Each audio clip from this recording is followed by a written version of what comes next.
बुल्ढाना जिले में तलाठी कार्यालय और मंडल कार्यालय बनने का मार्ग साफ हो गया है। सरकार द्वारा इसके लिए 11 करोड़ 16 लाख रुपए की निधि मंजूर की गई है। राजस्व विभाग के ग्रामीण स्तर पर महत्वपूर्ण माने जाने वाले तलाठी अधिकारी अधिकांश गांवों में किराए के कमरों में अपने कामकाज कर रहे हैं। कुछ स्थानों पर तो कार्यालय नहीं होने के कारण स्थानीय किसानों को भी परेशानी हो रही है, लेकिन अब तलाठी और मंडल अधिकारी अपने कार्यालय में बैठकर काम कर सकेंगे। बुल्ढाना जिले में 213 तलाठी और 32 मंडल कार्यालय बनेंगे। इसके लिए 11 करोड़ 16 लाख रुपए की राशि स्वीकृत की गई है।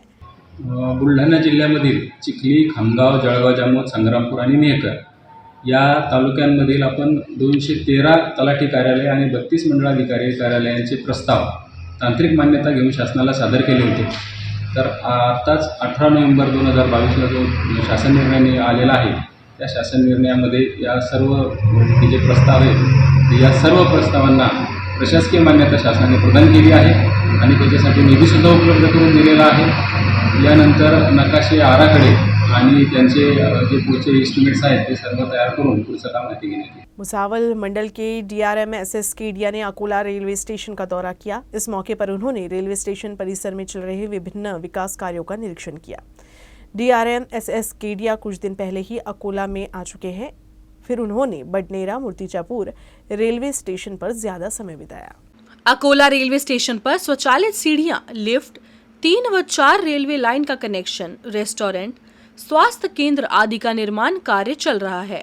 इसके साथ ही मॉडल रेलवे स्टेशन के तहत एयरपोर्ट की तर्ज पर अकोला रेलवे स्टेशन का विकास किया जाएगा। यात्रियों के लिए अत्याधुनिक सेवाएं मुहैया कराई जाएंगी। इसके साथ ही अगले महीने जीएम का वार्षिक दौरा भी होगा। इन सभी को देखते हुए भुसावल मंडल के डीआरएम एसएस केडिया ने अकोला रेलवे स्टेशन का दौरा किया। इस मौके पर उन्होंने रेलवे स्टेशन का निरीक्षण किया। इस अवसर पर स्टेशन प्रबंधक कवड़े, आरपीएफ अधिकारी, दक्षिण मध्य एवं मध्य रेलवे के अधिकारी कर्मचारी उपस्थित रहे। केडिया के दौरे को देखते हुए अकोला रेलवे स्टेशन पर स्वच्छता का विशेष ख्याल रखा गया था। ये आज का जो डीआरएम सर का जो दौरा है, 13 जनवरी को महाप्रबंधक मध्य रेलवे श्री अनिल कुमार लाहौटी, इनका एनुअल इंस्पेक्शन जो रहता है, हमारा साल में एक सेक्शन हम लेते हैं डिवीजन का और उसका थरोली इंस्पेक्शन करते हैं। तो इस साल में जो है अमरावती, बडनेरा, भुसावल इस सेक्शन का हम एनुअल इंस्पेक्शन रखा है जीएम सर ने। तो 13 जनवरी को तो उसी की पूर्व तैयारी, तो आज हमने अमरावती से चालू किया हमारा इंस्पेक्शन। अमरावती, बडनेरा, फिर मुर्तज़ापुर और बीच में एक ट्रैक का इंस्पेक्शन कर्वेचर था और बीच में एक लेवल क्रॉसिंग गेट भी था, उसका इंस्पेक्शन। फिर अभी हम अकोला में आए हैं। तो ये एक ऑल डिपार्टमेंट्स का 10 डिपार्टमेंट रहते हैं रेलवे में, तो सभी डिपार्टमेंट्स का एक सभी एंगल से एक इंस्पेक्शन रहता है। और जो भी रिनोवेशन करने हैं, हमें रिपेयर वर्क करने हैं, जो नए काम करने हैं, तो उसके बारे में ये ओवरऑल एक इंटीग्रेटेड इंस्पेक्शन रहता है, तो उसकी पूरी तैयारी चल रही है अभी। अकोला में आशा वर्कर्स ने अपनी विभिन्न मांगों को लेकर जिलाधिकारी कार्यालय के बाहर आंदोलन किया। इस दौरान आशा वर्कर्स ने अपनी सेवा स्थायी करने की मांग की। आशा वर्कर्स और गट प्रवर्तक पिछले लंबे समय से अपनी अलग अलग मांगों के लिए आंदोलन का सहारा ले रहे हैं। अब इन सब ने अपनी सेवा को स्थायी करने की मांग करते हुए आंदोलन का रास्ता अपनाया है। राष्ट्रीय स्वास्थ्य मिशन को बनाए रखने, आशा वर्कर्स और गट प्रवर्तकों को सरकारी सेवा में शामिल किया जाए, साथ ही बढ़ती महंगाई के अनुसार मानधन बढ़ाने, यात्रा भत्ता आदि की मांग की गई है। इसके साथ साथ आशा वर्कर्स और गट प्रवर्तकों को प्रसूति अवकाश दिया जाए। अपनी इन्हीं मांगों के लिए अकोला में आशा वर्कर्स ने आंदोलन किया। 9/12/2022 रोजी आशा व गट प्रवर्तक संघटना CITU देश पातळीवर मागणी आंदोलनात आम्ही सर्व आशा व गट प्रवर्तक भगिनी रस्त्यात उतरलो आहेत। आशा व गट प्रवर्तक यांना कायम कर्मचाऱ्याचा दर्जा देऊन शासकीय कर्मचाऱ्यांना ज्याप्रमाणे सुविधा दिल्या जातात त्याचप्रमाणे त्यांना सुद्धा त्या मिळाव्यात व त्यासह आशा व गट प्रवर्तक यांना अपघात झाल्यास त्यांना अपघात नुकसान भरपाई अपघात झाल्यानंतर ताबडतोबच देण्यात यावी, या व इतर मागण्यांसह आजचे हे आमचे मागणी आंदोलन आहे। आरटीआई माध्यमिक विद्यालय के प्रस्ताव के संबंध में अकोला जिला प्रधानाध्यापक संघ के अध्यक्ष बलीराम झामरे और विदर्भ अध्यक्ष शत्रुघ्न बिरकर और पदाधिकारियों ने शिक्षक विधायक किरण सरनाइक को निवेदन सौंपा। अकोला जिले के माध्यमिक विद्यालयों के आरटीआई प्रस्ताव पिछले कई दिनों से प्राथमिक शिक्षा अधिकारी के पास लंबित हैं।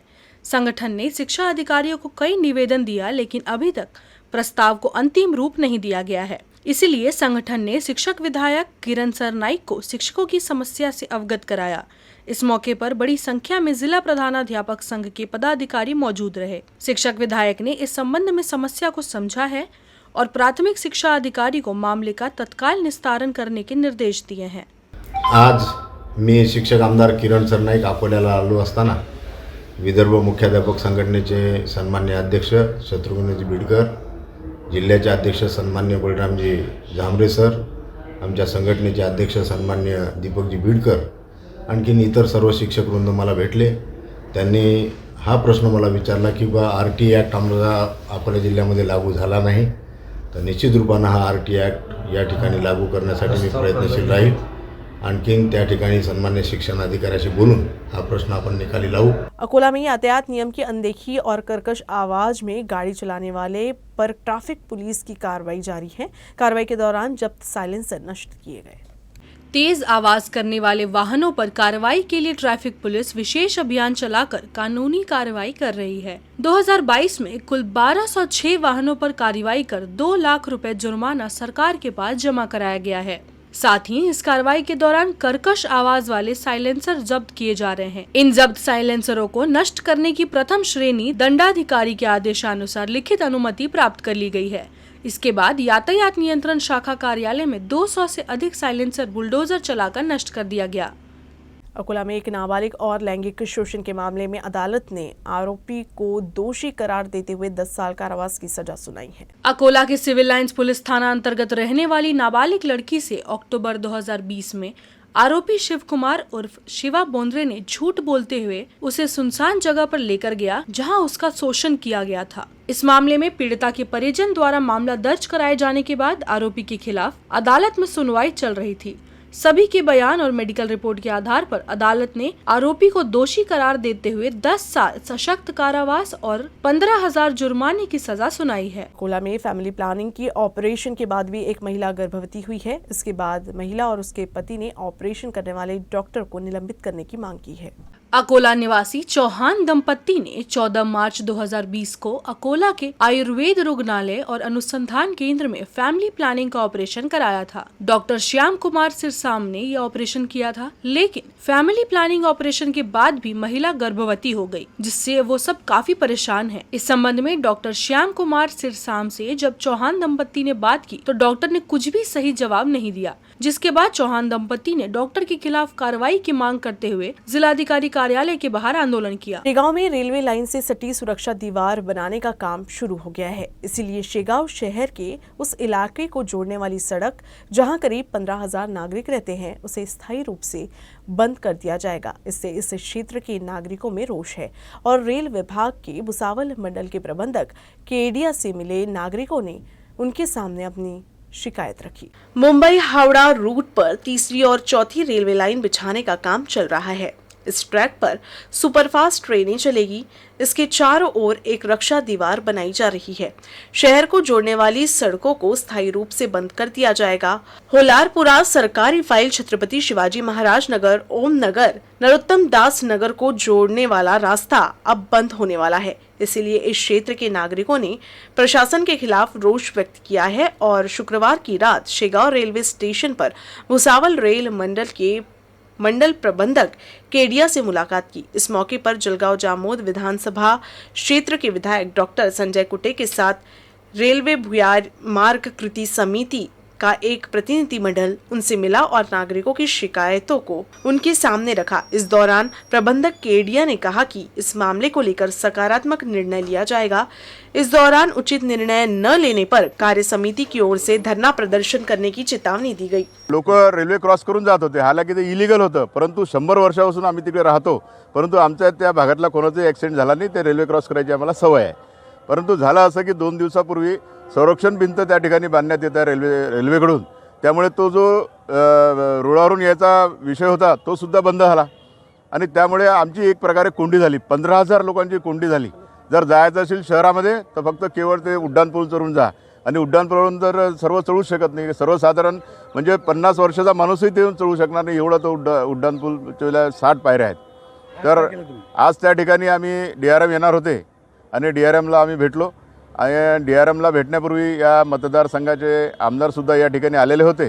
त्यांनासुद्धा 2-3 दिवस झाले जे आमचं आंदोलन वगैरे आम्ही करणार होतो. आम्ही कृती समिती निर्माण केलेली आहे. भुयारी मार्ग कृती समिती हे रेल्वे गेटच्या बाहेर आमची निर्माण झालेली आहे. त्या कृती समितीच्या माध्यमातून आमदार साहेबांना त्या ठिकाणी माहिती पडलं की हे लोकंसुद्धा येणार आहेत आणि ते आमदार साहेबसुद्धा त्याबद्दल पॉझिटिव्ह होते. त्यामुळे ते सुद्धा आले. आज ते DRMला भेटले.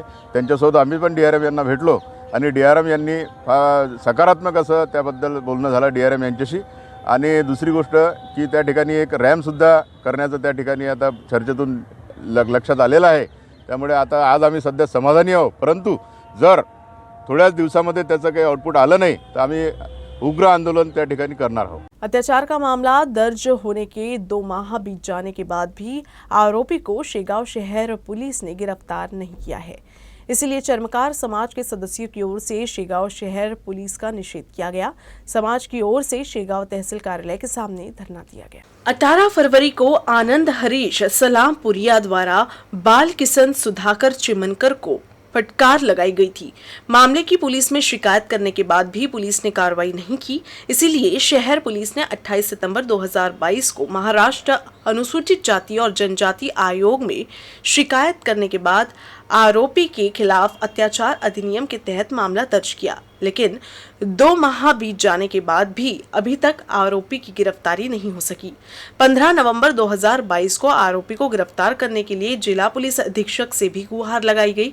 उस पर कोई कार्रवाई नहीं हुई है. इसलिए शेगांव शहर पुलिस की संदिग्ध भूमिका के खिलाफ तहसील कार्यालय के सामने धरना आंदोलन किया गया है.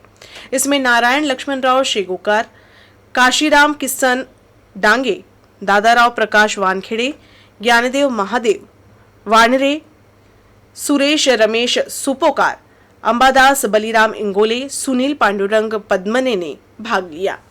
न्यूज रूम से बस इतना ही. खबरों का सिलसिला यूं ही चलता रहेगा. आप देखते रहिएगा UCN न्यूज अकोला.